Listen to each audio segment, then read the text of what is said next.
She didn't even look at me when she walked in, just strutted past in those absurd Louboutins I paid for back when her idea was a PDF and our office was the breakfast table. Now she floats through the courtroom like a tech goddess, designer suit, diamond earrings, hair in that high-powered bun she swears makes her look less wife, more weapon. Behind her, a trail of SMUG, her lawyer, her Botoxed mother, and her useless brother who once consulted for 6 months and thinks that makes him a founding member. I watched them all like a ghost at my own funeral. She nodded to her lawyer and smiled, not at me, not even at the judge, just a smile to herself, the kind of smile people wear when they think they've already won. "You're not getting a dime," she told me when she served the divorce papers. "The prenup covers everything. You signed it." Yes, I did sign the prenup. I also co-signed the Series B funding that kept her little dream alive after her second warehouse flooded and the insurance company laughed her out of the room. Funny how memory gets selective once the money's flowing. She filed on our anniversary. I got the papers at 7:42 p.m. during dinner. I remember because the delivery guy actually apologized. "Man, that's cold," he muttered as I signed for it. Cold is one word, calculated is better. That day, Jenna updated her bio on LinkedIn to founder, CEO, visionary. No mention of me. Not that I needed it. I still had the receipts. I built her first website from scratch. I ran payroll when she forgot. I called the investors when her anxiety attacks left her crying on the bathroom floor. I even borrowed against my retirement to keep her company afloat during a brutal Q3, but apparently none of that mattered, because when it came time to divide the assets, I was suddenly just the husband. That's why I sat in the back row, not beside her, not beside anyone, just behind them all, invisible, watching, listening, letting them believe the illusion. Because illusions are fragile. They shatter so beautifully when you know where to tap. And here's the funny thing. Over 97% of the people who listen to stories like this never subscribe. Maybe you're one of them, but every time someone does, it tells our team that what we're building matters, that stories like mine, stories they tried to erase, deserve to be told. So if you're still here, maybe hit that button. It helps more than you think. Anyway, when the judge entered, everyone stood like we were at some twisted wedding. Jenna's lawyer handed over the prenup like it was the 10 Commandments. Her mother leaned in to whisper something, probably rehearsed lines like, "He'll never recover." Her brother chuckled. I could almost hear the toast they'd give later. Champagne, shrimp cocktail, pitying laughter about the old fool who thought he mattered. But they hadn't seen the folder. Hell, I hadn't seen the folder until 3 nights ago.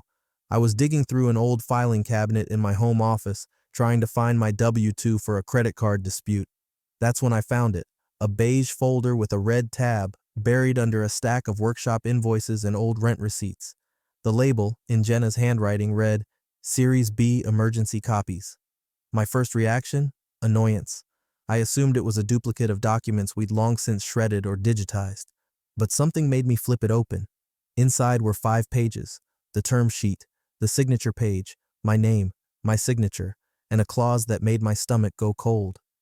Guarantor shall retain entitlement to 50% of net proceeds from any sale, acquisition, or dissolution of company unless formally discharged in writing by board and co-signed by guarantor. Discharged in writing, co-signed. There was no discharge. I stared at that clause like it was a lottery ticket. I could hear Jenna's voice in my head months ago saying, "We're way past needing your help now. Try to be graceful, Mark." Graceful. Grace is for eulogies. This wasn't a eulogy. This was an autopsy, and the cause of death was about to be paperwork she forgot to bury. I didn't call her. I didn't rage. I didn't send threatening emails or leave angry voicemails.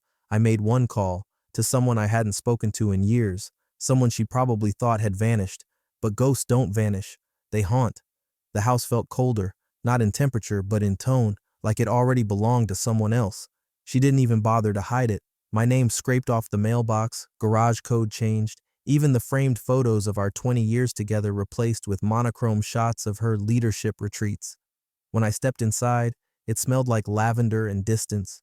Every piece of my life had been packed neatly into 3 cardboard boxes sitting in the foyer, my toothbrush, my cufflinks, the coffee mug I used every morning for 12 years, cracked and thrown in without wrapping.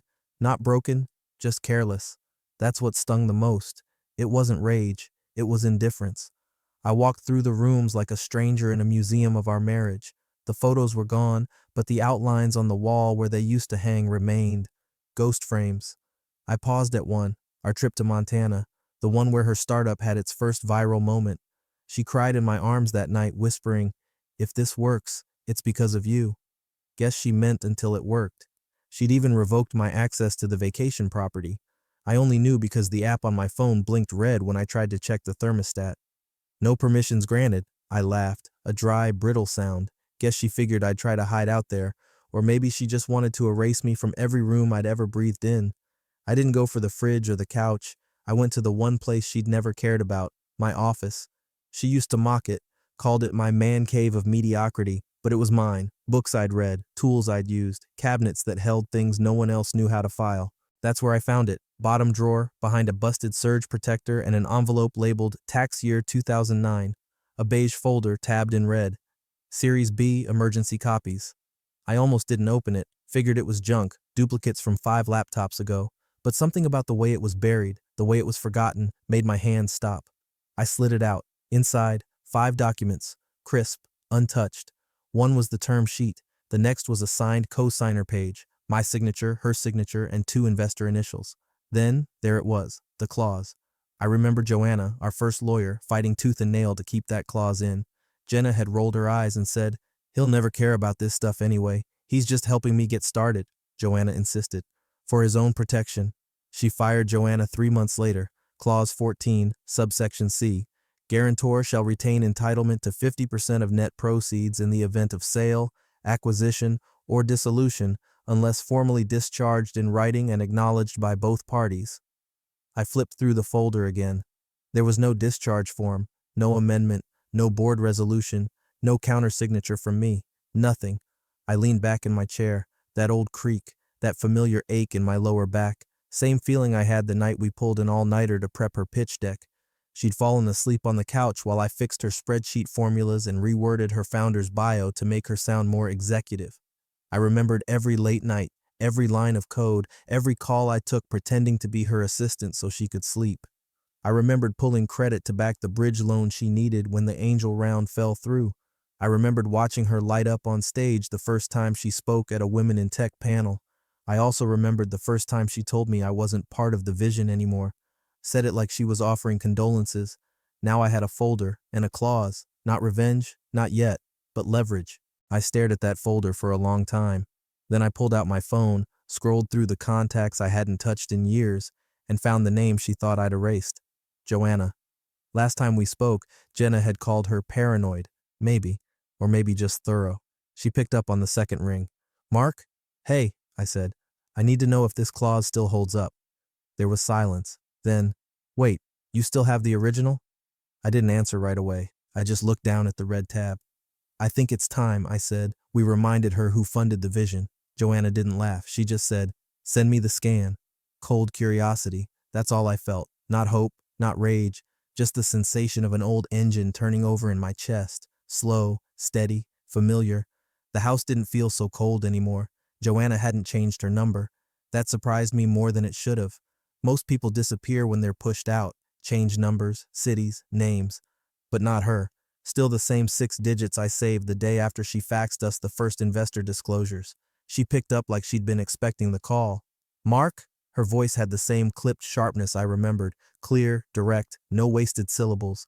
She was the kind of woman who never added sugar to anything, not even words. "It's been a while," I said. 11 years and 4 months, she replied. "So what's wrong?" I exhaled. "You remember the Series B clause?" Silence. Then, "Tell me you still have the paperwork." "I do." Another pause. I imagined her sitting at her desk, glasses perched low, eyes narrowed at a screen even before I emailed anything. "You didn't just co-sign," she said. "You were listed as a guarantor. That wasn't Jenna's idea. That was mine. You remember why?" "Because I was fronting the bridge loan," I said, "and none of the investors would touch her without a risk buffer." "Exactly. That clause wasn't decorative. It was insurance for you." She hated that I included it, by the way. "She fired you for being too cautious," I said. "She fired me because I told her she couldn't gut her husband's equity and pretend he was just a +1. She was angry. Still, after all this time. I opened the folder again, smoothing the document flat across the desk. There was my name, etched in ink like a ghost of the man she once needed. And there it was, the clause. "No," I said. "It was never amended." She didn't say anything for a few seconds. Then, with all the warmth of a surgeon prepping a scalpel, "Then we file, immediately." I leaned back, eyes fixed on the ceiling. I could hear Jenna's voice in my head again, mocking, confident, hollow. "Mark doesn't care about that stuff. He just wanted to help." I did want to help. That was the worst part. I believed in her. Not just the idea, her. I fought through every budget panic, every caffeine-fueled spiral, every time she cried because a supplier ghosted her. And when the wins came, I stepped back. Let her shine. Let her stand on the TEDx stage alone. Let her rewrite history in every article where I became supportive husband Mark Yates, as though that was a title, not a job description. And now I was the guarantor she forgot to erase. Joanna's voice cut through my thoughts. "Do you know what triggered it?" "Last week," I said. "She posted a rebrand, said she acquired her parent company. Total absorption." There was a click of keys on her end. She was already searching. "That counts. That triggers the clause." I rubbed my face. "She thinks the prenup shields her." Joanna snorted. "The prenup was between you and Jenna. The clause is between you and the company. That's a separate entity. And unless the board formally discharged you, you're still tethered to every dollar she moves." "She was the board," I said. "Exactly," Joanna replied, "and she never sent you a discharge. That's breach of fiduciary duty, layered on top of contractual failure." That's when it hit me. This wasn't just about revenge. It wasn't even about money. It was about language, about fine print, about a woman so convinced of her own genius, she forgot the one person who could still write her ending. Joanna's voice softened slightly. "Mark, you were always kind to her, even when she wasn't to you." I didn't respond. "I'll prep the filings," she said. "Send me clean scans of everything you've got." "And Mark?" "Yeah?" "Don't hesitate." She never did. I hung up. The house was quiet, a different kind of quiet now, less empty, more loaded. I stood in front of the mirror in my office and looked at myself, 50 pounds heavier than when we started the business, less hair, more age, but the same eyes, the same man who'd written that first check, even when the odds said no. I'd been her first investor. Now I was her final problem. The conference room they booked for the deposition was one of those sterile corporate spaces with fake ficus trees and an air purifier humming like it was trying to keep secrets. Jenna's lawyer sat at the head of the table like he was auditioning for a legal drama, charcoal suit, designer watch just loose enough to flash when he gestured. To his right, Jenna, legs crossed, jaw set, arms folded in a posture that screamed, "Let's get this over with." Her brother was there too, for reasons no one ever clarified, sipping from a branded water bottle like he owned equity just by proximity. I showed up 10 minutes early, sat down calmly, wore the same blue blazer I'd worn the day Jenna gave her first investor pitch. It still fit, barely, but I wore it on purpose. Joanna wasn't alone. She sent her partner, Daniel Chu, mid-30s, quiet, precise, no flashy accessories, just a yellow legal pad and the kind of silence that feels like it's listening. The court reporter clicked her heels across the tile and sat up in the corner. Jenna's lawyer took the floor like a man about to land a finishing blow. "We're here today regarding the asset division between Miss Brighton and Mr. Yates," he began, with the smooth arrogance of someone who already envisioned himself sipping victory whiskey by sundown. "Per the prenuptial agreement signed and notarized on March 12, 2012, Mr. Yates waived all rights to marital assets, business equity, and spousal support in the event of dissolution." He turned to me, smiled like he was doing me a favor. "Mr. Yates is owed nothing under this agreement." I didn't blink. I didn't even look at him. I just opened my folder, slid one document across the table and said, "We'll see." He barely glanced at it, didn't even pick it up. "Outdated," he scoffed, already waving toward the court reporter. "Let the record show." Daniel cleared his throat. "Excuse me," he said softly. Everyone turned. Daniel finally picked up the document, held it between two fingers like a detonator. The Series B funding referenced here was never restructured, no amendments, no discharges, no board action to override the clause. The document is not outdated. Jenna's lawyer blinked. Daniel's voice stayed calm. "And this," he tapped the paper, "this is enforceable." It was the first time the room went quiet. You could feel it, a sudden vacuum where confidence had just been. Jenna shifted. Her jaw clenched a little tighter. Her brother leaned forward, trying to read the document now like he understood a damn word of it. Jenna's lawyer tried to recover. "Even if the clause technically exists, it's over a decade old, irrelevant. The business has evolved." Daniel's tone didn't change. Clause 14 doesn't expire. The guarantor's rights persist unless explicitly revoked by formal board resolution and co-signed discharge. Neither occurred. Therefore, Mr. Yates's entitlement to 50% of net exit proceeds remains intact. He paused. Let it hang. Then added, "You'd know that if you'd read the founding documents before smirking." That was the moment Jenna's eyes narrowed. Not fear, not yet, but recognition, like a chess player realizing she just sacrificed the wrong piece 3 moves ago. Her lawyer leaned toward her, whispered something. She didn't answer. He turned back to us. "So you're filing for equity?" Daniel smiled, but it didn't reach his eyes. "We're asserting contractual rights. What you file afterward is your choice." That's when I spoke again, quietly. "This isn't a grab, it's a reminder." Jenna looked at me like I'd spit in her wine. "You're pathetic," she muttered. "No," I said. "You just forgot what the foundation was made of." She stood up like she was ending the conversation, but the court reporter hadn't stopped typing. Every word was logged, every sneer, every glance. That's the thing about deposition rooms. Truth doesn't shout, it gets transcribed. Her lawyer gathered his papers faster now, motions slightly jerkier. The same man who swaggered in now looked like he was calculating damage control. On the way out, Jenna brushed past me and hissed, "This won't work, you'll see." I looked at her and said, "You're right, I will see. Everything." And I would, because the bluff failed, and now the game was real. There it was, posted at exactly 10:01 a.m. on a Thursday morning like it was choreographed by a PR firm on Adderall. A high-res photo of Jenna standing in front of a branded backdrop, gold confetti falling just right, her eyes locked on the camera like a queen surveying her digital kingdom. Caption, "So proud to announce our full acquisition of Harmonic Wellness, our original parent company. We've come full circle. A new chapter begins. #CEO, #mergers, #she did that." She even had the gall to tag Forbes and Fast Company like they were already lining up interviews. Below the post, hundreds of comments, blue check marks, fire emojis. Iconic. Boss move. She's that woman. I didn't click like. I clicked forward, sent it straight to Joanna. Subject, confirmation, no body, just the screenshot. Her reply came exactly 9 minutes later. No greeting, no fluff, just 2 sentences. "Perfect, that triggers your clause, let's proceed." I read it once, then again, felt nothing and everything all at once, and typed back, "File," then closed my laptop, and poured myself a coffee. There was no celebration, no gloating, just the quiet gravity of a domino being tipped. That's the thing about leverage, it doesn't explode, it creaks, it shifts the floorboards, it makes the other person check their balance before realizing the ground is already gone. This wasn't revenge, not yet. This was arithmetic. I'd watched Jenna for years build her brand off empowerment slogans and manufactured vulnerability. Built, not bought. CEO, not someone's wife. Always careful to erase the scaffolding. No mention of early investors. No acknowledgement of bridge loans. Just glossy sound bites and curated hustle. But her ego had a fatal blind spot. Documentation. The acquisition she just bragged about? It wasn't just a headline. It was a legal event. A structural shift. The kind of movement that shakes old contracts awake and makes buried clauses blink into relevance. She had forgotten the clause, or worse, assumed it was dead. She'd never checked if the discharge had been filed. It hadn't. And that meant I now legally owned a share of the very company she just made noise about absorbing. It was like watching someone pop champagne on a minefield.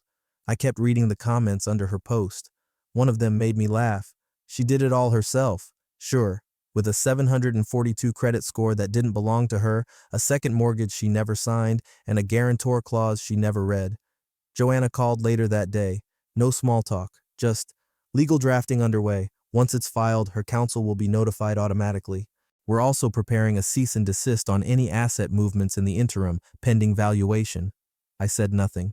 She added, "You'll need to be visible. She'll expect intimidation. Don't blink." "I'm not blinking," I said. "I'm watching her blink." Jenna posted again that night. Photo of her on a rooftop with 3 women I didn't recognize, glasses raised. The caption read, "To those who doubted me, thank you for the fuel." No doubt she thought I was one of them. She had no idea I wasn't fueling her. I was driving the tank, and now the engine was running. The courtroom was colder than usual. Either that or I had finally stopped feeling anything. My chair felt harder. The wood grain on the table looked sharper. I watched Jenna lean over to her lawyer with the kind of casualness reserved for the already victorious. She wore white again, symbolic, I guess, purity, control, confidence. Her nails were painted the same nude shade she used to wear when prepping for media appearances. Professional but lethal, she once told me. She didn't even glance my way. Her side opened with flair. They wheeled in a projector, passed around bound copies of spreadsheets printed on heavyweight paper like it would somehow make the numbers mean more. The lawyer, same peacock from the deposition, stood and delivered what he must have believed was a closing argument, even though we were barely halfway through the fight. "Your Honor," he began, "we are here today to affirm that Miss Brighton, under the protection of a fully executed prenuptial agreement, is under no obligation to relinquish any portion of her personal, business, or marital assets to Mr. Yates. Exhibit A outlines the stock allocations from 2012 through present day, including split adjustments, RSU distributions, and acquisition restructuring. Exhibit B includes the prenup signed and notarized with Mr. Yates' signature present on all pages." He clicked his remote. Slide after slide flashed, equity charts, growth graphs, valuation tables. I could almost hear her mother clapping silently from the gallery. The judge nodded, flipping slowly through the printouts. Formal, neutral, unbothered. And then it was our turn. Joanna didn't stand. Daniel did. He didn't raise his voice. He didn't wave papers. He simply placed a slim folder on the table and slid it toward the clerk. Then he began, "Your Honor, this folder contains 3 items." He waited until the judge nodded. First, the original Series B term sheet, dated and signed by Miss Brighton, Mr. Yates, and 2 of the founding investors.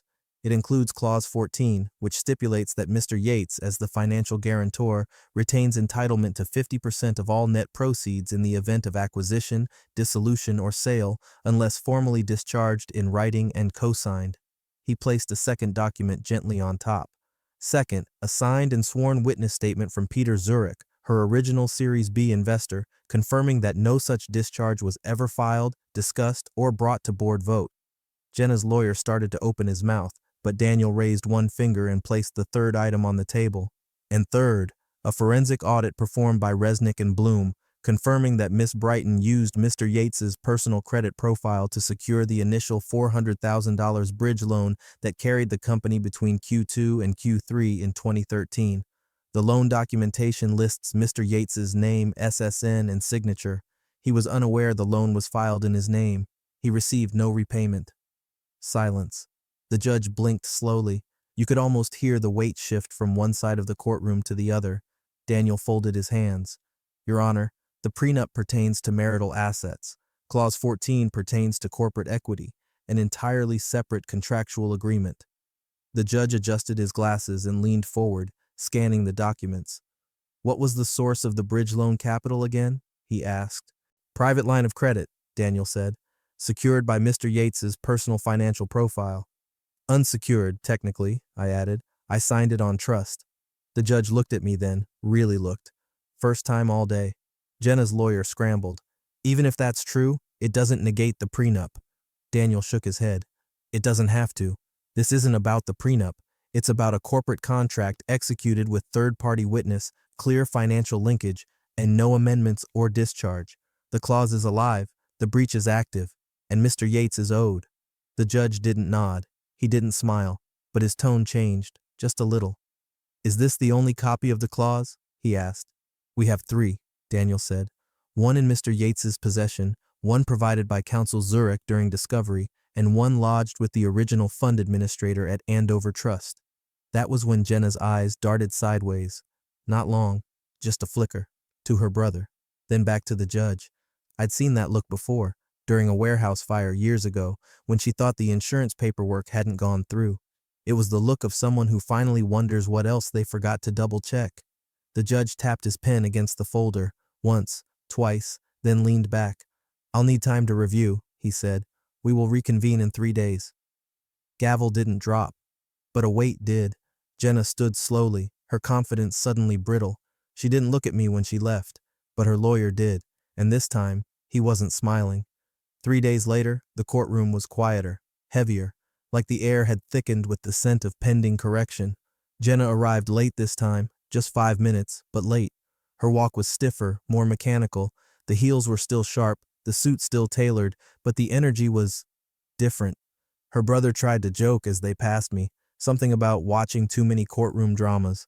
She didn't even react. Not a smile, not a smirk, just a tight nod to her lawyer before taking her seat. The court clerk stood and gestured toward a wheeled cart beside the judge's bench. On it, a binder, not a slim, stapled packet, not a tabbed file folder, a binder, 3 inches thick, black leather cover, brass corner protectors, a label taped across the front in block letters, Series B, Founding Documents. The judge adjusted his glasses and opened it with a slow, deliberate movement, like he already knew what he was about to find but wanted everyone else to feel the weight of it. Jenna rolled her eyes. Her brother chuckled. More of his ancient paperwork, he muttered loud enough for me to hear. Then the judge began to read, not quickly, not skimming, out loud. Page 12, Term Sheet Addendum B. Guarantor, Mark Yates. In consideration of financial risk and equity offset, guarantor shall retain entitlement to 50% of net exit value, including sale, merger, or acquisition of controlling interest, unless formally discharged in writing by majority board vote and co-signature by said guarantor. The courtroom stilled. The judge continued, calm, clinical, almost bored. There is no discharge form on file. No one moved. Even the court reporter paused for a second, her fingers hovering above the keys like they weren't sure whether to record the silence or the heartbeat hammering underneath it. From Jenna's table came a whisper, not hers, but her brother's. What does that mean? The judge didn't look up. He simply turned another page, then answered without lifting his eyes. It means the prenup doesn't protect against this. The phrase hung in the room like a cracked bell, echoing, uneven, unwelcome. Jenna's lawyer opened his mouth, closed it, then leaned in to whisper frantically to her. She leaned away. Her posture suddenly curled inward, shoulders tight, elbows drawn closer to her body. Her confidence, the kind that drips off press releases and TEDx speeches, had just been dragged into daylight and left exposed. Daniel, seated next to me, quietly laid a second binder on our table. Slimmer, sleek, labeled in silver ink, notice of equity motion prepared. He didn't slide it forward. He didn't even open it. He just placed his hand on top of it, lightly, a statement. The judge turned back to us. His tone shifted, no longer procedural. Now he was curious, engaged. Mr. Yates, he said, would you like to formally request a hearing on the equity matter at this time? I didn't rush my answer. I just met Jenna's eyes, finally, and said, yes, I would. She looked at me like she didn't recognize the man across the room, and maybe she didn't. Maybe she thought the version of me who built her pitch decks and ironed her shirts had died off somewhere between Series A and her first board seat. But he hadn't died. He had just waited. She whispered something to her lawyer. He flipped through the binder again, hoping the pages might reorder themselves into an escape plan. They didn't. That's the thing about paper. It doesn't care about charisma, it just is. The judge made one final note and stood. Discovery is complete. Motion is calendared. We'll reconvene in 5 days. And just like that, he left the bench. No gavel, no shouting. But in Jenna's eyes, a flicker. Not fear, not yet. Just panic's first shadow. Joanna walked to the witness stand like she was late for a dentist appointment, annoyed, composed, clinical. No theatrics, just a leather briefcase, a pair of reading glasses, and a mind like a scalpel. She didn't look at Jenna, not once, not even as she passed her. When the bailiff swore her in, Joanna didn't flinch. Do you swear? I do. Not a second wasted. She was already opening her binder before the judge nodded. Daniel stood. Miss Chen, can you please state your prior role in connection to the parties involved? I was retained as outside legal counsel for the Series B funding round for Harmonic Wellness in 2012. I authored the original funding agreement, including all protective clauses, guarantor provisions, and co-signer designations. And what was your relationship to both Miss Brighton and Mr. Yates at the time? I worked with both. Jenna Brighton was the company's founder and CEO. Mark Yates was listed as a financial guarantor and silent partner. He provided bridge funding and personal credit to secure the capital required to close Series B. Joanna turned the page in her binder, lifting it only slightly for visibility. Clause 14 was my addition. Jenna wanted it removed. I refused. That got a reaction, a twitch from Jenna's lawyer, a shuffle of paper from her brother, a barely contained eye roll from Jenna herself. Daniel kept going. Did Miss Brighton take any action in response to your refusal? Joanna didn't pause. She removed me from the company's counsel list. 3 weeks later, she retained new legal support and stopped copying Mr. Yates on board communications. Daniel stepped aside. Can you provide examples? Joanna slid a printed email chain onto the evidence tray. This email is dated 4 months after the Series B closing. It's from Jenna to the board's acting secretary. It reads, quote, "Don't worry about Mark. He forgot he ever signed anything. He just likes feeling included." The courtroom didn't gasp, but it tilted, the kind of tilt that isn't seen, only felt. People sitting straighter, glances exchanged, the court reporter's eyes darting up before resuming her typing. Jenna's lawyer tried to object, but the judge waved him off like he was brushing lint off his robe. Joanna continued, unbothered. There are 6 more emails in which Miss Brighton references Mr. Yates in similar terms. One reads, "He's sentimental, not strategic." Another, "He gave me his name, not his brain." I didn't blink, didn't even shift in my chair, but the room had started to. Perception is a slippery thing. It doesn't crash, it fractures, quietly, incrementally. The image Jenna had so carefully curated, the self-made CEO, the resilient founder, the solo genius, was being unthreaded line by line in her own words. Daniel raised a hand. "No further questions at this time." The judge nodded. "You may step down, Miss Chen." Joanna gathered her things. No smile, just precision. She never looked at Jenna, but she didn't need to. The damage wasn't dramatic. It was surgical. Then came the second witness, Jenna's mother. That caught everyone off guard. Even her lawyer blinked, unsure whether he'd heard the name correctly when Daniel said it aloud. She was sworn in with a nervous hand, hair stiff with spray, pearls, a coat too formal for the weather. She walked like someone stepping into an ambush. Daniel was gentle at first. "Mrs. Brighton, were you present during the early years of Harmonic Wellness?" "Yes, I was there. A lot." "And what was Mr. Yates's role in your view?" She shifted in her chair. Eyes glanced toward Jenna, who now looked very interested in her lap. He was always helping. The house was used as collateral for the first loan. The car was in his name. He sold his investment portfolio. He gave everything." Daniel nodded. "Did Jenna ever comment on his contributions?" Her mother inhaled sharply, as though weighing how much truth the room could survive. "She said it wouldn't matter, that the paperwork was hers, the name was hers, the company was hers. She said Mark was just the husband. She said, they never ask about the husband." Jenna's lawyer objected. The judge overruled it. The silence that followed was unbearable because it was complete. Even the hum of the air vent seemed to cut out. That's what it sounds like when a lie begins to collapse. And right then, the courtroom changed. The judge didn't move, didn't speak, but his expression shifted, like someone finally connecting dots on a puzzle they didn't know they were solving. And Jenna? She didn't look angry. She looked cornered, not by me, by her own words, her own mother. It was no longer about equity. It was about credibility. And hers had just been filed under questionable. She smirked. God help her, she actually smirked. After everything, after the clause, the binder, her mother's testimony, the emails, Jenna still managed to sit there like a woman who knew the universe would contort itself to her will, like gravity was a suggestion and contracts were just decorations on her path to inevitable dominance. She leaned in close to her lawyer, whispered something with a crooked little grin, eyes half-lidded with mock sympathy like she was already prepping the pity interview she'd give when this was all resolved amicably. Her lawyer didn't smile back. The judge cleared his throat, loud enough that the gallery stilled. "We're resuming proceedings," he said, voice smooth but unmistakably sharper than before. "But before we move on to division of property, there's a matter to address." Daniel leaned forward, one hand flat on the desk. The judge turned to me. "Mr. Yates, you are entitled to file a motion for equity share based on the surviving guarantor clause in the Series B documents." Jenna's lawyer immediately stood, snapping back into full peacock mode. "Your Honor, we object.